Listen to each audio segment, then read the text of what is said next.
Good morning, everyone. Today's topic is ureteric stones. इस last time बताया था मैंने कि हमारा किडनी और यूरेटर का लास्ट टॉपिक है यूरेटरिक स्टोन्स. सो किडनी स्टोन्स जो हम स्टार्टिंग में पढ़े थे बहुत बड़ा टॉपिक था जिसमें बहुत 2-3 लेक्चर चले थे हमारा. तो जो किडनी में स्टोन बनते हैं वही स्टोन ऊपर से डिस्क्लोज होके यूरेटर में आते हैं. तो पहले मैं तुमको एनाटॉमी बता देता हूँ. ये हमारी किडनी है, ठीक है. ये ऐसे पेल्विस, फिर ये यूरेटर और फिर यहाँ पे ऐसे हमारा यूरिनरी ब्लैडर, ठीक है. यहाँ पे ऐसे खुलता है.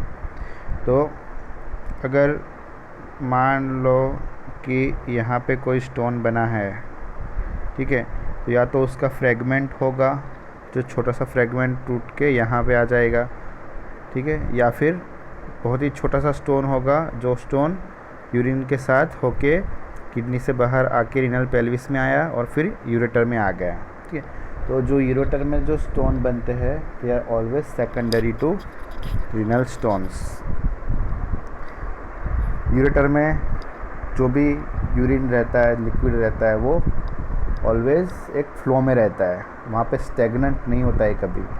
तो स्टोन हमारा कहाँ बनता है? जब कभी कोई फ्लूइड स्टेगनेंट रहता है तब उसमें स्टोन बनते हैं. तो किडनी में जो भी हमारा यूरिन बनता है वो अगर यहाँ पे स्टोन बने तो उसके कोई फ्रेगमेंट होगा जो टूट के यूरेटर में आ जाएगा.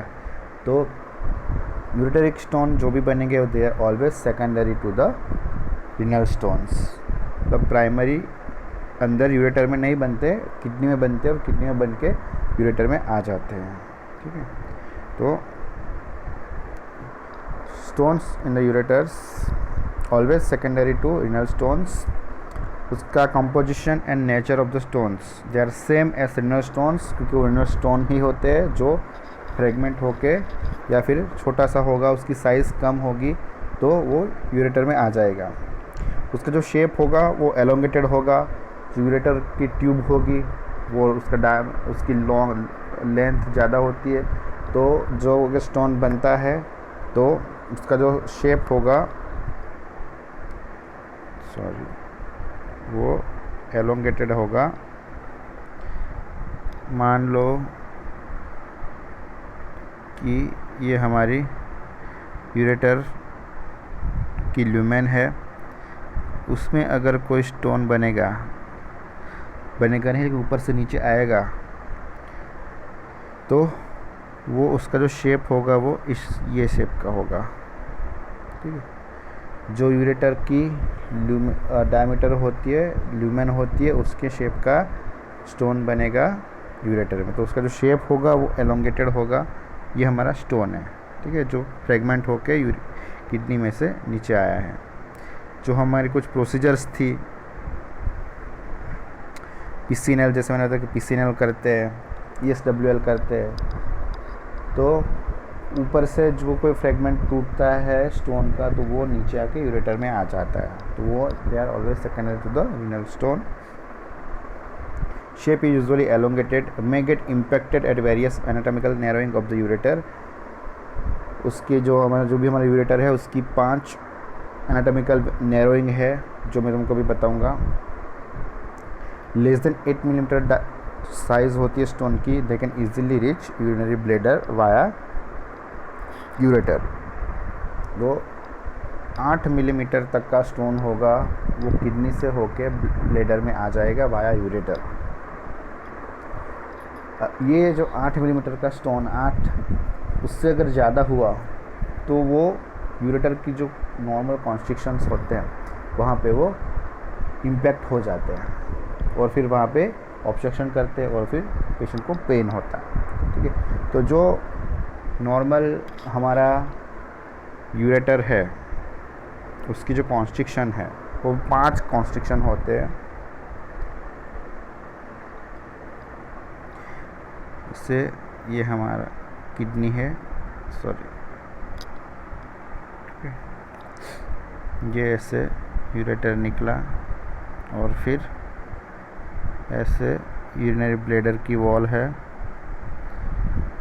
ठीक है। ब्लैडर में एंटर हुआ और ये अंदर ऐसे खुलता है, ठीक है। तो पहला जो एनाटॉमिकल कॉन्स्ट्रिक्शन होता है वो आता है यहाँ पे, ये आता है पेल्वी यूरेटरिक जंक्शन, रीनल पेल्विस और यूरेटर का जंक्शन, वो होता है पहला फर्स्ट कॉन्स्ट्रिक्शन। कॉन्स्ट्रिक्शन मतलब एक नैरोइंग होती है जो नॉर्मली हर यूरेटर में होती है।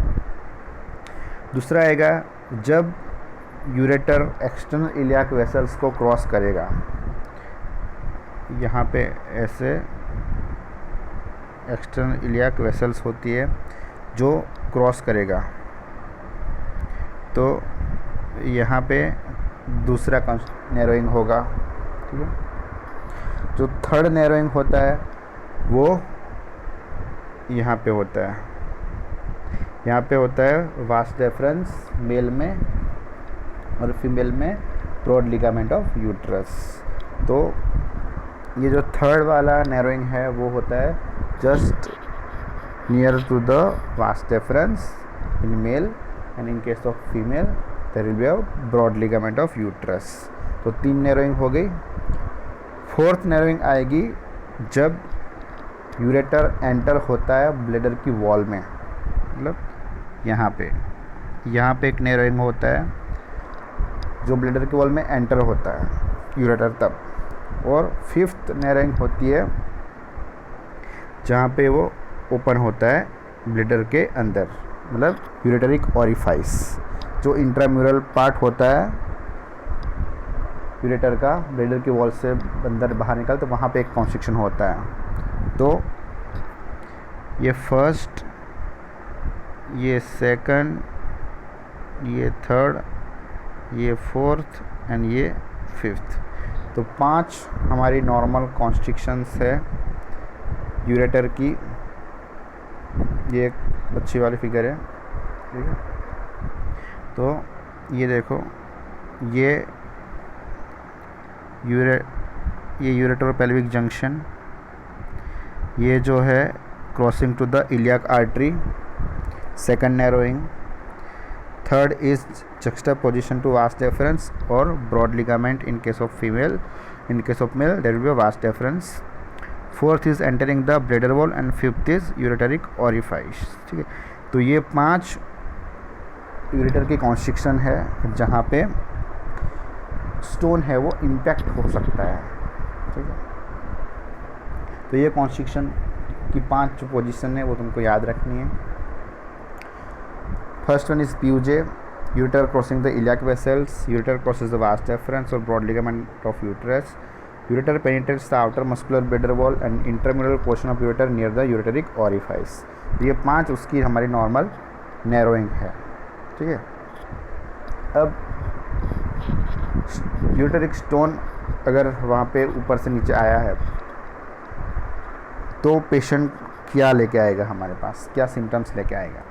सबसे पहला आएगा पेन, जो कोली की पेन होगा, ठीक है। जो हमारा यूरेटर है, यूरेटर का काम क्या है, किडनी में जो भी यूरिन बनेगा उसको ब्लैडर में पहुंचाना है, ठीक है। तो ये यूरेटर है, उसमें मान लो यहाँ पे एक स्टोन बन गया है, ठीक है। तो यहाँ पे तो यूरिन बन रहा है, ठीक है। यूरिन आएगा यहाँ से नीचे, फिर यहाँ पे तो ऑब्स्ट्रक्शन है, या तो पार्शियल ऑब्स्ट्रक्शन होगा या फिर कंप्लीट ऑब्स्ट्रक्शन होगा। अगर पार्शियल होगा तो साइड से होके ऐसे यूरिन नीचे आता जाएगा, और अगर कंप्लीट ऑब्स्ट्रक्शन होगा तो जो स्टोन है उसके प्रॉक्सिमल यूरेटर का डिस्टेंशन होगा। डिस्टेंशन होगा तो पेशेंट को पेन होगा, पेशेंट को पेन होगा तो उसके बाद डिस्टेंशन होने के बाद यूरेटर का डायमीटर बढ़ेगा और यूरिन जो है वो नीचे आ जाएगा, और ये पेशेंट का जो पेन है वो वापस ख़त्म हो जाएगा। तो पेशेंट एक पीरियोडिक पेन का हिस्ट्री देगा कि कोलिकी एब्डोमिनल पेन होता है मुझे, ठीक है। फिर थोड़ी देर बाद वापस चला जाता है, बाद में थोड़ी देर में वापस आता है। तो पेशेंट ऐसे हिस्ट्री देगा कि मुझे पीरियोडिक टाइम पे ऐसे पेन होता है। तो pain that is colicky pain that radiates from lumbar region to inguinal region to tip of the urethra then testis in male and labia majora in the female. ये उसका radiation है कि उसका जो पेन है वो कहाँ कहाँ रेडिएट होता है। उसके बाद जो medial aspect of the thigh होता है वहाँ पे भी रेडिएट होता है due to the irritation of the genitofemoral nerve. ये नर्व है जेनाइटोफीमोरल नर्व, उसका इरिटेशन होगा, उसकी वजह से पेशेंट को रेडिएशन ऑफ पेन होगा from lumbar region to medial aspect of the thigh. ये जो पाथवे होता है रेडिएटिंग पेन का वो यूरेटरिक स्टोन में तुमको खास याद रखना है। लंबर रीजन, उसके बाद आएगा इंग्वाइनल रीजन में, उसके बाद आएगा एक्सटर्नल यूरेथ्रल मिएटस के ऊपर, उसके बाद टेस्टिस में, और अगर फीमेल है तो लेबिया मेजोरा में, और मिडिल एस्पेक्ट ऑफ थाई में, वो लास्ट में जाएगा। तो ये उसका रेडिएशन ऑफ पेन है। Pain will be very severe in intensity and increases with the exercise. Patient movement करेगा, एक्सरसाइज करेगा तो उसके मसल्स जो है वो सब उसका एक्टिव होगा, तो उसकी वजह से पेशेंट को वहाँ पे पेन होगा। ऐसा भी जो भी पेन होता है वो सेम पेन होता है एक्यूट एपेंडिसाइटिस में, कॉलिसिस्टाइटिस में, ओवरियन और ट्यूबल पैथोलॉजी। कोई भी अगर ओवरी और ट्यूब जो फैलोपियन ट्यूब होती है उसमें अगर कोई पैथोलॉजी बनी है तो ऐसा ही पेन होता है, पीरियोडिक पेन होता है।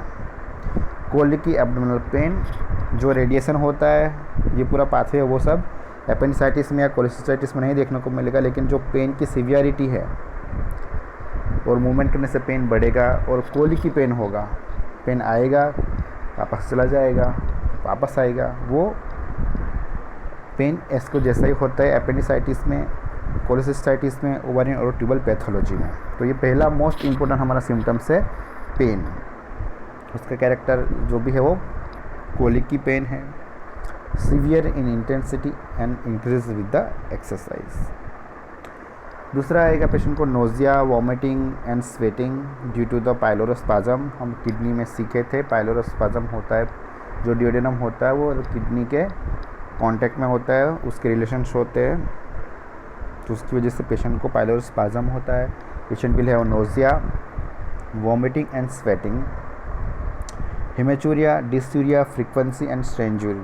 हेमेचूरिया ब्लड आएगा यूरिन में, स्टोन है वो यूरेटर में इम्पेक्ट हुआ है, यूरेटर में पड़ा हुआ है, तो वो यूरेटर की वॉल को इरिटेट करेगा और उसकी वजह से वहाँ की जो म्यूकोजा है वो डैमेज होगी और वहाँ पे अल्सर बनेगा और हेमेचूरिया होगा। डिस्यूरिया होगा because of the infection, patient को पेन होगा वाइल पासिंग द यूरिन।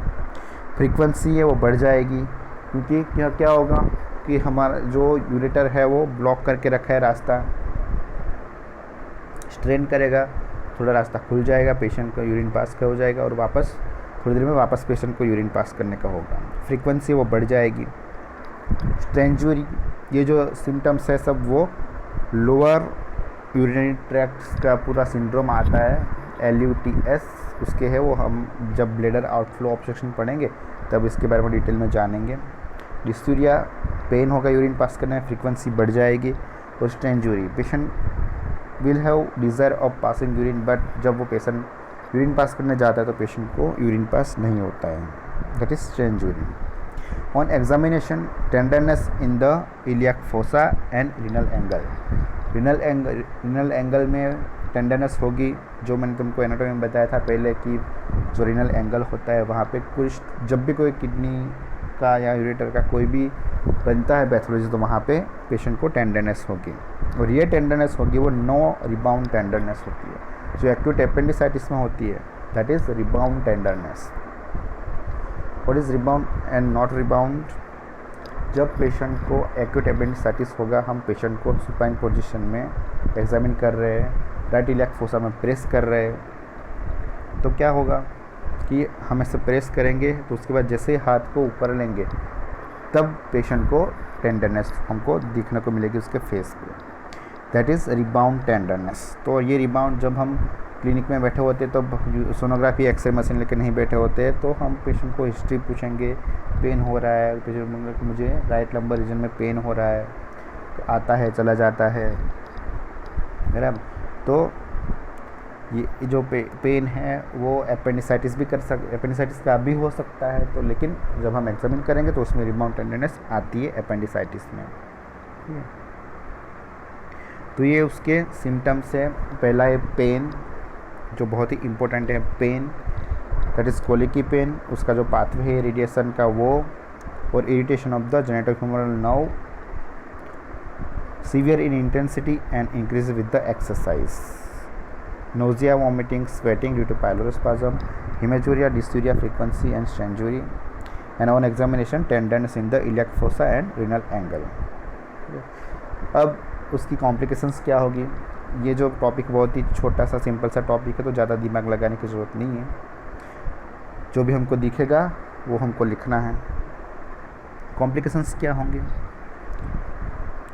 पहले तो वहाँ पे जो यूरेटर है वहाँ पे स्टोन फंस गया है तो यूरिनरी ऑब्स्ट्रक्शन होगा, यूरिन नीचे जा नहीं रहा है तो पेशेंट को हाइड्रोनेफ्रोसिस होगा, जो हमारा लास्ट टॉपिक था जिसमें कॉजेस में आया था कि यूरेटरिक स्टोन में लीड टू हाइड्रोनेफ्रोसिस। स्टेसिस होगा, इन्फेक्शन होगा, स्टोन का इम्पेक्शन होगा, जो नैरोइंग बताई मैंने 5 नैरोइंग, वो नैरोइंग में कोई भी एक जगह पे स्टोन इम्पैक्ट हो सकता है। पेशेंट को वहाँ पे अल्सर बनेंगे जहाँ पे स्टोन फंसा पड़ा है वहाँ पे, और आगे जाके उसमें स्ट्रक्चर भी बन सकता है। ये उसके कॉम्प्लिकेशंस है, urinary obstruction, hydronephrosis, infection, impaction and stricture ureter. अब पेशेंट आया हमारे पास, हमको क्लिनिकल एग्जामिनेशन हमको लगा कि पेशेंट को यूरेटर में स्टोन लग रहा है, तो हम उसका बाद में इन्वेस्टिगेशन करवाएंगे। यूरिन का करवाएंगे, urine microscopy and cultural sensitivity, microscopy कराएंगे। जो पेशेंट को पेन होता है तो माइक्रोस्कोपी में हमको हिमेचुरिया दिख सकता है। कल्चर सेंसिटिविटी कराएंगे तो हमको इन्फेक्शन, कौन सा इन्फेक्शन है वो पता चलेगा, तो हम उसके हिसाब से एंटीबायोटिक स्टार्ट कर सकते हैं। प्लेन एक्सरे KUB, ये जब हम एक्सरे करवाएंगे तो हमको एक रेडियो ओपेसिटी दिखेगी, जो यूरेटर का कोर्स होता है वो कोर्स के साथ हमको रेडियो ओपेसिटी दिखेगी। ये एक फ़ोटो है, जो एरो मार्क किए हुए हैं वो सब स्टोन्स है। तो ये जो स्टोन दिख रहे हैं तुमको रेडियो ओपेसिटी, वो पूरा यूरेटर का कोर्स है। तो एक्सरे में हमको ऐसे यूरेटर के कोर्स में हमको रेडियो ओपेसिटी दिख सकती है। जो अदर कॉज होते हैं रेडियो ओपेसिटी के, उसको हमको रूल आउट करने के लिए लेटरल व्यू एक्सरे लेना पड़ेगा। तो प्लेन एक्सरे के भी एकदम बेसिक इन्वेस्टिगेशन है, हमको रेडियो ओपेसिटी दिखेगी। 90% केस में हमको रेडियो ओपेसिटी दिख जाती है along the course of the ureter. Intravenous pyelography करवाएंगे, उसमें किडनी कितना फंक्शन कर रही है वो सब हमको पता चल जाएगा।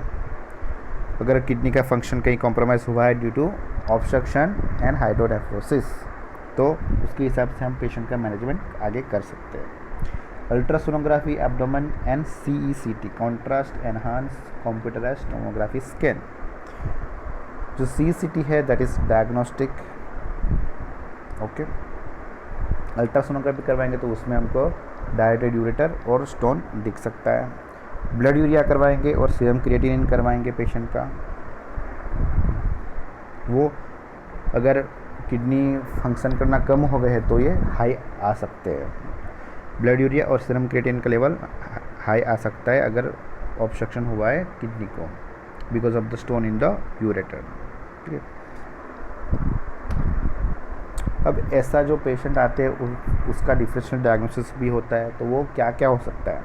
एक तो appendicitis, cholecystitis, ovarian cyst, mesenteric adenitis, ruptured ectopic gestation and tubo ovarian disease. जो एक्टोपिक गैस्ट्रेशन होता है वो फैलोपियन ट्यूब में होता है, और अगर वो रप्चर होता है तो ये सेम हमको इसके जैसा ही पेन लगेगा कि पेशेंट को ये है, लेकिन इसलिए हम हिस्ट्री में पेशेंट को लास्ट फीमेल पेशेंट को लास्ट मेंस्ट्रुअल पीरियड का हिस्ट्री पूछते हैं, ठीक है, ताकि अगर रप्चर एक्टोपिक प्रेगनेंसी हो तो हमको पता चल सके, ठीक है। और ट्यूबो ovarian disease that is differential diagnosis, ये अलग अलग कंडीशन है जो इस कंडीशन को जैसे हो सकती है सिम्टम ऑन क्लिनिकल एग्जामिनेशन के हिसाब से, ठीक है। तो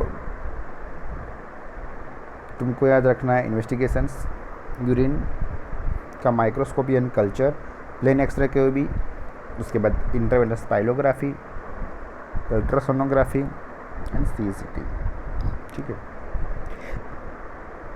हमने इन्वेस्टिगेशन करवा लिया, क्लिनिकली भी हमको लग रहा है कि पेशेंट को तो यूरेटरिक स्टोन है, तो क्या करेंगे हम, उसकी साइज़ देखेंगे, साइज़ कितनी है, उसके बेस पे हम पेशेंट का ट्रीटमेंट डिसाइड करेंगे। तो ट्रीटमेंट ऑप्शन हमारे पास है, एक तो कंजर्वेटिव और सर्जरी। सर्जरी में एंडोस्कोपी आता है, ओपन सर्जरीज होती है, उसके बाद लेप्रोस्कोपी और रेट्रोपेरिटोनियोस्कोपी भी होता है, ठीक है। तो मोस्टली हम यूज़ करते हैं कंजर्वेटिव, या फिर सर्जरी में एंडोस्कोपिक और ओपन यूरेटरोलिथोटोमी। जो कंजर्वेटिव मेजरमेंट है उसमें हम क्या करेंगे, पेशेंट को हम ओरल फ्लूइड अलाउ करेंगे minimum 6 litre per day, antibiotics देंगे क्योंकि पेशेंट को स्टेसिस है तो इन्फेक्शन हो सकता है। स्टेसिस कहाँ पे है, जहाँ पे यूरेटर में स्टोन है उसके प्रॉक्सिमली, ठीक है। एंटीस्पास्मोटिक ड्रग देंगे, दैट इज़ ड्रोटावरिन, बहुत ही कॉमनली यूज़ होता है एंटीस्पास्मोटिक, ताकि पेशेंट को पेन कम हो। और कंजर्वेटिव मैनेजमेंट में एक आता है फ्लश थेरापी। फ्लश थेरापी में हमको क्या करना है, पेशेंट को 1.5 to 2 लीटर IV फ्लूइड देना है वो, और उसके बाद पेशेंट को इंजेक्शन फ्लोसमाइड, इंजेक्शन लेसिक्स होता है जो एक डायूरेटिक है, उसका इंजेक्शन देंगे तो पेशेंट को बहुत सारा यूरिन बनेगा और पेशेंट का यूरिन जो है एकदम फ्लश, एकदम फास्ट किडनी से होकर ब्लैडर में आएगा। तो अगर स्टोन है यूरेटर में तो वो यूरिन जब आएगा, तो यूरिन जब ब्लैडर में आएगा तब स्टोन को साथ में लेके आएगा। अगर एक बार अगर स्टोन यूरिनरी ब्लैडर में आ गया तो धीरे धीरे फिर वो बाय यूरेथ्रा निकल जाती है, दैट इज़ फ्लश थेरापी।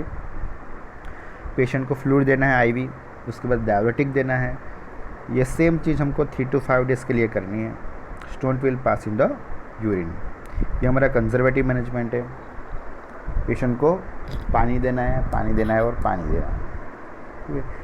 जो यूरोसर्जन होते हैं उनका काम यही होता है जो एक प्लम्बर का काम होता है, ठीक है। जहाँ पे भी अटका है पानी बस बाहर निकाल दो, ठीक है। तो ये कंजर्वेटिव। उसके बाद आएंगे इंडिकेशन ऑफ द सर्जरी। तो मोर देन 8 मिलीमीटर साइज़ का स्टोन होगा, अगर CT स्कैन करवाया उसमें हमको मोर देन 8 मिलीमीटर का स्टोन आया, that is the indication for surgery. IVP shows decrease renal function. जब हम पेशेंट का IVP करवाएंगे तो अगर पेशेंट की किडनी है वो धीरे धीरे काम करती बंद हो रही है तो हम उसका सर्जरी इमीडिएटली करनी पड़ेगी। रीजन्स ऑफ इन्फेक्शन, UTI या फिर जो भी इन्फेक्शन हो साथ में तो सर्जरी करनी पड़ेगी। इम्पैक्टेड स्टोन होगा तो बड़ी मुश्किल से अगर जो होता है यूरेथ्रोस्कोप वो डाल के अगर हुआ बराबर तो हमको वो इम्पैक्टेड स्टोन दिख सकते हैं, तो इम्पैक्टेड स्टोन वहाँ से हम निकाल सकते हैं, ठीक है। तो ये है indication of surgery. More than 8 millimetre size, IVP shows decrease renal function, reasons of infection and impacted stones, ठीक है। अब पेशेंट की हम सर्जरी करेंगे तो सर्जरी के लिए हमारे पास क्या क्या ऑप्शन है, ठीक है। आज हमारा टॉपिक बहुत छोटा है तो बहुत ही फास्ट हम ट्रीटमेंट पे आ गए हैं। यूजुअली हमारा जो यूरेटरिक स्टोन का इटियोलॉजी है या फिर स्टार्टिंग जो है वो सब हम सब किडनी में कवर कर चुके हैं, और यूरेटर में जो भी उस स्टोन का कंपोजिशन होगा वो सब रीनल स्टोन के जैसा होगा, कि रीनल स्टोन ही है जो नीचे यूरेटर में आ रहा है। तो हमारे पास ऑप्शंस क्या क्या हैं। अगर कंजर्वेटिव मैनेजमेंट फेल गया तो हमारे पास ऑप्शंस क्या क्या है। पहला तो ESWL, extra corporeal shock wave lithotripsy. दूसरा है PCNL, परक्यूटेनियस नेफ्रोलिथोटोमी। थर्ड है URS, that is newer modalities, ureterorenoscopic stone removal. ठीक है, तो URS जो फ्लेक्सिबल हमारा यूरेथ्रोस्कोप होता है, जिससे हम स्टोन जो है वो लोअर यूरेटर से निकाल सकते हैं इन case of renal stone in lower third of the ureter. उसके बाद ओपन यूरेटरोलिथोटॉमी, हमने यूरेटर को ओपन कर दिया, एब्डोमेन पूरा ओपन कर दिया एंड एंटीरियर अप्रोच से या फिर पोस्टीरियर अप्रोच से। फिर यूरेटर को पकड़ के यूरेटर को पकड़ेंगे, स्टोन पाल्पेट करेंगे, स्टोन के ऊपर इंसेशन रखेंगे, स्टोन निकाल देंगे और फिर उसको वापस डिजेस्टेंट रख के वापस बंद कर देंगे। ठीक है, तो ये है ओपन यूरेटरोलिथोटॉमी। जो चीज़ हम ओपन पाइलोलिथोटॉमी करते थे वो सेम चीज़ हमको ओपन यूरेटरोलिथोटॉमी करनी है। बस एक चीज़ है कि अगर हम ओपन यूरेटरोलिथोटॉमी प्लान कर रहे हैं तो ओटी के वही दिन मॉर्निंग में उसका एक एक्सरे के भी होना चाहिए, ताकि हमको इंसिजन लगाने में दिक्कत ना हो। ज़्यादा नीचे चली गई है तो उसके हिसाब से हम इंसिजन मार सकते हैं। जो यूरेटर है उसमें स्टोन होगा, वो मूविंग होगा, अगर इम्पैक्टेड नहीं है तो वो घूमता रहेगा। ये तो उसके बाद आता है डोर्मिया बास्केट। अब मैं तुमको डिटेल में बताता हूँ वो क्या है। यूरेटरिक मिएटोटोमी, लेप्रोस्कोपिक एंड और रिट्रोपरेटेनियोस्कोपी। ठीक है, तो ये हमारे सर्जरी के ऑप्शंस है। तो पहला जो ESWL है, जो अपर थर्ड ऑफ द यूरेटर में स्टोन होते हैं, ठीक है, तो वो स्टोन जो है वो ESWL से हम डील कर सकते हैं। जो हम मोडालिटी आई थी किडनी के स्टोन में ESWL के मशीन था, उसमें पेशेंट को जाने देते हैं, शॉक वेव देते हैं, उसके बाद शॉक वेव से वो स्टोन टूट जाता है और फिर यूरेटर से पास हो जाता है। तो अगर अपर थर्ड ऑफ द यूरेटर में स्टोन होगा तो वो स्टोन हम ESWL के ट्रीटमेंट कर सकते हैं। PCNL, परक्यूटेनियस नेफ्रोलिथोटोमी, ये होता है upper third of the ureter, उसमें अगर स्टोन होगा तो ये हम कर सकते हैं। हम क्या करेंगे, जो एंडोस्कोपिक फ्लेक्सिबल एंडोस्कोप होते हैं,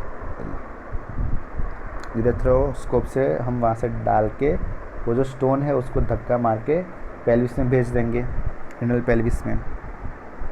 ठीक है, और एक बार अगर स्टोन पेल्विस में चला गया तो उसके बाद हम उसका परक्यूटेनियस नेफ्रोलिथोटोमी आराम से कर सकते हैं। That is PCNL, percutaneous nephrolithotomy. ठीक है, स्टोन यूरेटर में पड़ा है, उसको पुश करके भेज देंगे हम रिनल पेल्विस में, किडनी का जो पेल्विस होता है वहाँ पे हम भेज देंगे और बाद में उसका PCNL कर सकते हैं। ठीक है, अब एक है URS, यूरेटरो रिनोस्कोपिक स्टोन रिमूवल। ये एक न्यूअर मोडालिटी है। इसमें क्या होता है, एक यूरेटरोस्कोप होता है जो फ्लेक्सिबल होता है, स्टोन विजुलाइज वाया यूरेटरोस्कोप। विजुलाइज होने के बाद एक आता है न्यूमेटिक गन आती है, न्यूमेटिक एक मशीन आता है जिसमें से न्यूमेटिक बॉम्बार्डर बोलते हैं जिसको। तो ये एक लिथोट्रिप्सी जैसा होता है जिसमें पूरा वाइब्रेशन होके वो जो स्टोन दिखा है उसको हम तोड़ सकते हैं। तो उसको छोटे छोटे फ्रेगमेंट में तोड़ देंगे और वो स्टोन जो है वो इजीली वहाँ से ब्लेडर में आ सकते हैं। तो रिमूवल एक तो उसमें भी आ सकते हैं और जो हम फ्रेगमेंट्स है वो यूरेटरोस्कोप से निकाल भी सकते हैं। ठीक है, तो ureterorenoscopic stone removal, stone visualize by ureteroscope and fragmented using pneumatic bombarder, remove fragments by ureteroscope और they will pass spontaneously in the urine. उसकी कॉम्प्लिकेशंस क्या होगी, एक तो फ्लेक्सिबल यूरेटरोस्कोप है लेकिन फिर भी वो यूरेटर को परफोरेट कर सकता है, ब्लीडिंग हो सकती है और extra peritoneal leakage of the urine हो सकता है। अगर हमने पूरा का पूरा जो यूरेटर है उसको रप्चर कर दिया, उसको पियर्स कर दिया, तो पेशेंट को यूरिन लीक होगा रिट्रोपेरिटोनियम में। तो ये उसकी कॉम्प्लिकेशंस है, परफोरेशन, पूरा परफोरेट हो जाएगा या फिर ब्लीडिंग। ठीक है, तो ये है URS, यूरेटरो रिनोस्कोपिक स्टोन रिमूवल। ओके, उसके बाद जो मैंने बताया जो है डोर्मिया बास्केट, इसके इंडिकेशंस है कि stone in the lower third of the ureter. Ureter के हम 3 पार्ट लगाएंगे, अपर थर्ड, मिडल थर्ड और लोअर थर्ड। हर कंपार्टमेंट में जब जब स्टोन होता है तो उसका अलग अलग हिसाब से उसका मैनेजमेंट होता है। तो डोर्मिया बास्केट है that is for lower third of the ureter stone, stone below the pelvic brim, stone less than 10 millimetre in size, single stone. तो ये उसके इंडिकेशंस है कि अगर कोई पेशेंट में इतना होगा कि तो यूरेटरिक स्टोन है, सिंगल स्टोन है, लोअर यूरेटर में, lower third of the ureter में स्टोन है, stone below the pelvic brim and stone less than 10 millimetre of size. अगर ये इतना हमको दिखता है तो हम उसका डोर्मिया बास्केट से ट्रीटमेंट कर सकते हैं। डोर्मिया बास्केट में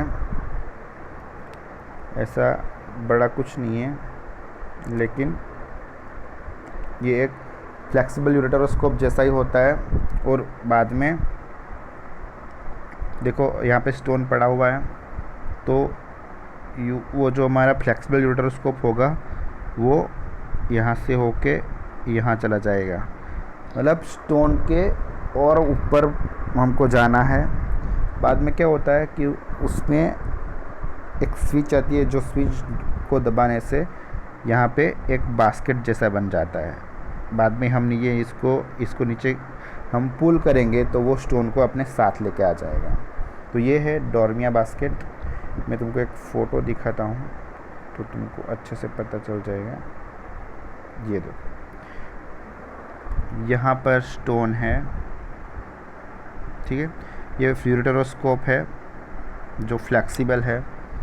और ये देखो यहाँ पे जो हमारी टिप ऑफ द डोर्मिया बास्केट को स्टोन से प्रॉक्सिमली हमने जाने दी। बाद में उसको खोले, ओपन करेंगे डोर्मिया बास्केट की जो टिप है उसको, तो उसमें यहाँ पे ऐसे एक बास्केट जैसा बन जाएगा।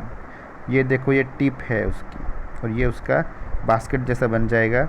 और बाद में हम पुल करेंगे तो उसके साथ पूरा का पूरा जो सिंगल स्टोन होगा वो बाहर आ जाएगा, ठीक है। That is Dormia basket. Basket passes beyond the stone and open and pulled out the stone। Complications क्या क्या हो जाएंगे? स्टोन डिसलॉजमेंट होगा, avulsion of the ureter, urethral injury and stricture ureter. हम जो भी कोई भी इंस्ट्रूमेंटेशन करेंगे यूरेथ्रा में और फिर ब्लेडर में या फिर यूरेटर में, अगर यूरेटर में हमने इंटरवेंशन किया तो पेशेंट को ये सब कॉम्प्लिकेशंस हो सकते हैं, ठीक है। स्टोन जो है वो स्टोन का डिसलॉजमेंट हो सकता है, वो वहाँ से उसमें से निकल जाएगा बास्केट में से। ऊपर एडवांस होने में एवल्जन ऑफ द यूरेटर हो जाएगा। यूरेथ्रा को इंजरी होगी क्योंकि यूरेथ्रा से हम एंटर हो रहे हैं। ये देखो यहाँ पे यूरेथ्रा से एंटर हो रहे हैं। और स्ट्रिक्चर यूरेटर, ये उसकी वेल नोन कॉम्प्लिकेशंस है डोर्मिया बास्केट के। लेकिन उसके लिए हमारा इंडिकेशन भी है कि सिंगल स्टोन हो, लेस देन 10 मिलीमीटर साइज़ का हो, stone below the pelvic brim and stone in the lower third of the ureter, ठीक है। तो ये उसकी एक फ़ोटो है। ये देखो यहाँ पे ऐसे डोर्मिया बास्केट खोल के ये स्टोन को बाहर निकल रहा है, ठीक है। और है ureteric meatotomy, done for impacted ureteric stone at ureteric orifice, done by cutting the orifice at upper and lateral aspects. जो हमारा यूरेटरिक ओरिफाइस होगा जो ब्लेडर की अंदर खुलता है, तो उसके जो अपर एंड लेटरल एस्पेक्ट होते हैं उसको हम कट कर देंगे, तो यूरेटर का ओरिफाइस जो है वो बड़ा हो जाएगा, ठीक है। जो यूरेटरिक ओरिफाइस है वो नॉर्मल कॉन्स्ट्रिक्शन में आता है, तो उसको हम अगर मिएटोटोमी कर देंगे तो वो थोड़ा खुल जाएगा, ठीक है। That is ureteric meatotomy. अब ये जो मैंने तुमको सब सारे मैंने सर्जिकल ऑप्शन बताया, ESWL, PCNL, URS, open ureterolithotomy, Dormia basket, ureteric meatotomy, laparoscopy और रेट्रोपेरिटोनियोस्कोपी, तो ये सब जो हम यूज़ करेंगे उसके हम 3 पार्ट बनाएंगे। मान लो कि ये यूरेटर है, ठीक है, और ये यहाँ पे इस ब्लेडर में एंटर हो रहा है। ठीक है, तो upper third, middle third and lower third. तो ये ऐसे 3 हमने उसके डिवीज़न किए हैं कि ये अगर 3 जगह पे हो, 3 में से कोई भी एक जगह पे हो स्टोन, तो उसके हिसाब से उसका मैनेजमेंट करना है। तो जो अपर थर्ड होगा, अगर यहाँ पे स्टोन है तो हमारे पास क्या क्या ऑप्शन है। एक तो फ्लश थेरापी तो है ही, फ्लश थेरापी करेंगे, यूआरएस करेंगे, यूरेटर और रिनोस्कोपिक स्टोन रिमूवल, बराबर।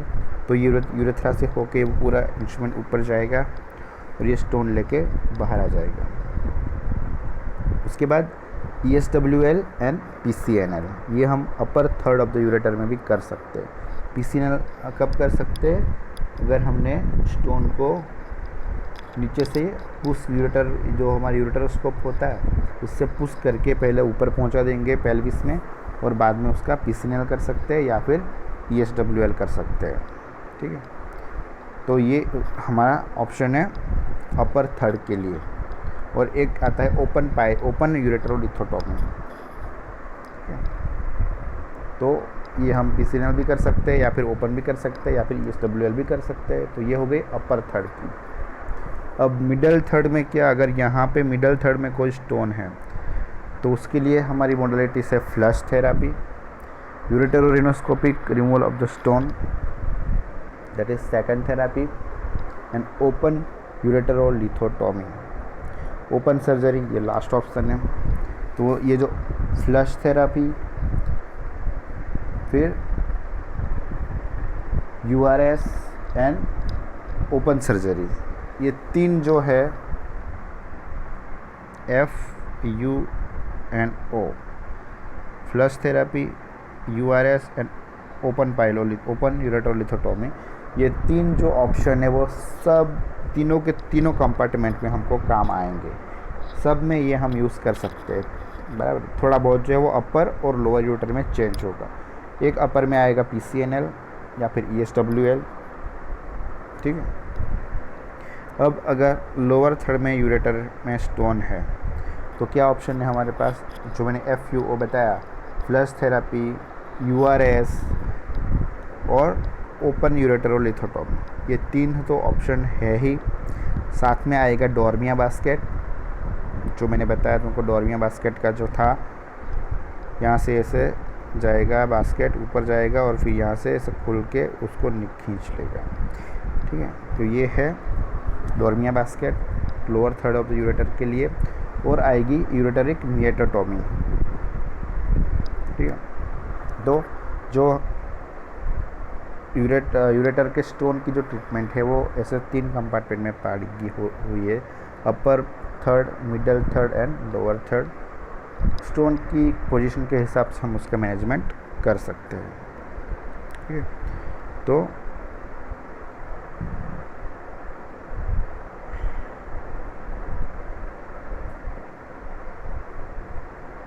जो अपर थर्ड यूरेटर है उसमें पहला तो है फ्लश थेरापी,